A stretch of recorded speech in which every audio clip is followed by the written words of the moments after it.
Hi hello guys, welcome back to my channel. Guys, ತುಂಬ ಜನಕ್ಕೆ ಸೂರ್ಯಗ್ರಹಣ ಯಾವತ್ತು ಅಂತ ತುಂಬಾ ಡೌಟ್ಸ್ ಇರುತ್ತೆ.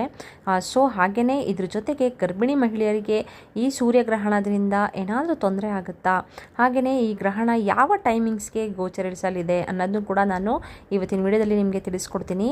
ಆ ಸೂರ್ಯಗ್ರಹಣ ಜೊತೆಗೆ ಮಹಾಲಯ ಅಮಾವಾಸ್ಯೆ ಕೂಡ ಇದೆ, ಅಂದರೆ ಪಿತೃಪಕ್ಷ ಕೂಡ ಅವತ್ತೊಂದು ದಿನವೇ ಇರೋದ್ರಿಂದ ಏನಾದರೂ ಪ್ರಾಬ್ಲಮ್ ಆಗುತ್ತಾ, ಹಾಗೆಯೇ ಗರ್ಭಿಣಿ ಮಹಿಳೆಯರು ಪಿತೃಪಕ್ಷನ ಮಾಡ್ಬೋದಾ ಅನ್ನೋದನ್ನ ಕಂಪ್ಲೀಟಾಗಿ ನಾನು ಈ ವಿಡಿಯೋದಲ್ಲಿ ತಿಳಿಸ್ಕೊಡ್ತೀನಿ. ಎಲ್ಲಿ ಸ್ಕಿಪ್ ಮಾಡಿದೆ ವಿಡಿಯೋನ ನೋಡಿ. ಗೈಸ್, ನಾನಿಲ್ಲಿ ಮೊದಲಿಗೆ ಸೂರ್ಯಗ್ರಹಣದ ಬಗ್ಗೆ ಮಾತಾಡ್ಬಿಡ್ತೀನಿ. ಅಂದರೆ ಗ್ರಹಣ ಬಂದು 2024 ಅಕ್ಟೋಬರ್ 2ನೇ ತಾರೀಕು ಗ್ರಹಣ ಬಿದ್ದಿದೆ.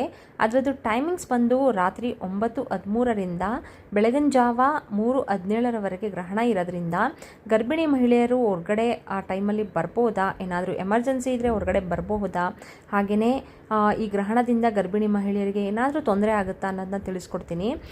ಈ ರೀತಿ ನೀವು ಕೇಳೋದಾದರೆ ಗೈಸ್, ಈ ಥರ ಅಂದರೆ ಗರ್ಭಿಣಿ ಮಹಿಳೆಯರಿಗೆ ಏನಾದರೂ ತೊಂದರೆ ಆಗುತ್ತಾ ಅನ್ನೋದಾದರೆ ಯಾವುದೇ ರೀತಿ ತೊಂದರೆ ಆಗೋದಿಲ್ಲ.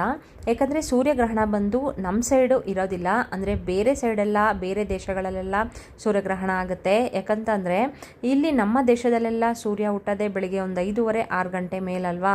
ಸೊ ಹಾಗಾಗಿ ನಮ್ಮ ಕಡೆ ಯಾವುದೇ ರೀತಿ ಸೂರ್ಯಗ್ರಹಣ ಇರೋದಿಲ್ಲ. ಅಂದರೂ ಕೂಡ ಇದು ಬಾಹ್ಯಾಕಾಶದಲ್ಲಿ ನಡೆಯೋದ್ರಿಂದ, ಅಂದರೆ ರೇಡಿಯೇಷನ್ಸ್ ಎಲ್ಲ ಜಾಸ್ತಿ ಇರೋದ್ರಿಂದ ನೀವು ಹೊರಗಡೆ ಎಲ್ಲ ಬರ್ಲಿಕ್ಕೆ ಹೋಗಬೇಡಿ. ಎಸ್ಪೆಷಲಿ ನಮ್ಮ ಪ್ರೆಗ್ನೆಂಟ್ ಲೇಡೀಸ್ ಅಂತೂ ಹೊರಗಡೆ ಬರೋಕ್ಕೆ ಹೋಗಬೇಡಿ.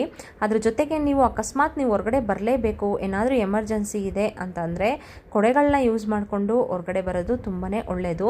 ಹಾಗೆಯೇ ಅವತ್ತಿನ ದಿನ ಮಹಾಲಯ ಅಮಾವಾಸ್ಯೆ ಬೇರೆ ಇರೋದ್ರಿಂದ ನೆಗೆಟಿವಿಟಿ ಅನ್ನೋದು ತುಂಬ ಜಾಸ್ತಿ ಇರುತ್ತೆ. ಆ ಟೈಮಲ್ಲಿ ನೀವು ಹೊರಗಡೆ ಹೋದರೆ ಮಗುಗೆ ಒಳ್ಳೆಯದಂತೂ ಆಗೋದಿಲ್ಲ. ಸೊ ಹಾಗಾಗಿ ಆ ನೆಗೆಟಿವ್ ಎನರ್ಜಿ ಎಲ್ಲ ಜಾಸ್ತಿ ಇರೋದ್ರಿಂದ ಹೊರಗಡೆ ಬರದೇ ಇರೋದೇ ತುಂಬಾ ಒಳ್ಳೆಯದು.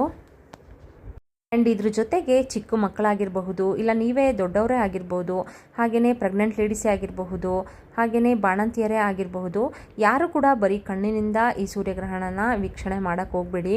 ಯಾಕಂದರೆ ಕಣ್ಣಿಗೆ ತುಂಬಾ ಒಳ್ಳೆಯದಲ್ಲ ಅದು. ಸೊ ಹಾಗಾಗಿ ತಲೆ ಕೆಡಿಸ್ಕೊಳ್ಳೋ ನೆಸೆಸಿಟಿ ಇರೋದಿಲ್ಲ. ಯಾಕಂದರೆ ನಮ್ಮ ಸೈಡು ಸೂರ್ಯಗ್ರಹಣ ಇಲ್ಲ. ಸೊ ಟೆನ್ಷನ್ ಬಿಟ್ಬಿಟ್ಟು ಆರಾಮಾಗಿ ಕೂಲಾಗಿ ಇರಿ.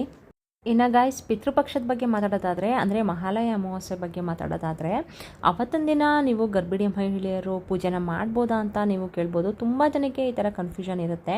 ಅವತ್ತಿನ ದಿನ ಏನಪ್ಪ ಅಂತ ಅಂದರೆ, ಈಗ ನಮ್ಮ ಹಿರಿಯರು ಅಂದರೆ ಯಾರ್ಯಾರು ತೀರೋಗಿರ್ತಾರೆ ಅವರಿಗೆ ಇಷ್ಟವಾದ ತಿಂಡಿಗಳನ್ನ ಮಾಡಿಬಿಟ್ಟು ಮನೆಯಲ್ಲೇ ಒಂದು ಪೂಜೆ ಮಾಡೋದಾಗಿರಬಹುದು. ಅವ್ರ ಫೋಟೋ ಎಲ್ಲ ಇಟ್ಬಿಟ್ಟು ಮನೆಯಲ್ಲೇ ಪೂಜೆ ಮಾಡಿ, ಹಾಗೆಯೇ ಸ್ಮಶಾನಕ್ಕೆ ಕೂಡ ಹೋಗ್ಬಿಟ್ಟು ಅಲ್ಲಿ ಕೂಡ ಎಡೆ ಎಲ್ಲ ಹಾಕಿಬಿಟ್ಟು ಪೂಜೆನ ಮಾಡಿ ಬರ್ತೀವಿ ಅಲ್ವಾ. ಸೊ ನಾನು ಹೇಳೋದೇನು ಅಂತಂದರೆ, ಈ ಥರ ಸ್ಮಶಾನಕ್ಕೆಲ್ಲ ಹೋಗೋದು ಬೇಡ ಅಂತ ನನ್ನ ಅನಿಸಿಕೆ. ಯಾಕಂದರೆ ಗರ್ಭಿಣಿ ಮಹಿಳೆಯರು ಹೊಟ್ಟೆನಲ್ಲಿ ಒಂದು ಮಗುನ ಇಟ್ಕೊಂಡು ಸ್ಮಶಾನಕ್ಕೆಲ್ಲ ಹೋದರೆ ಅಷ್ಟು ಒಳ್ಳೇದಾಗೋದಿಲ್ಲ. ಅವಾಗಿನ ಕಾಲದವರು ಅಷ್ಟೇ ಅಲ್ವಾ, ಆ ಥರ ಎಲ್ಲ ಬಿಡ್ತಾನೆ ಇರಲಿಲ್ಲ ಅವರು.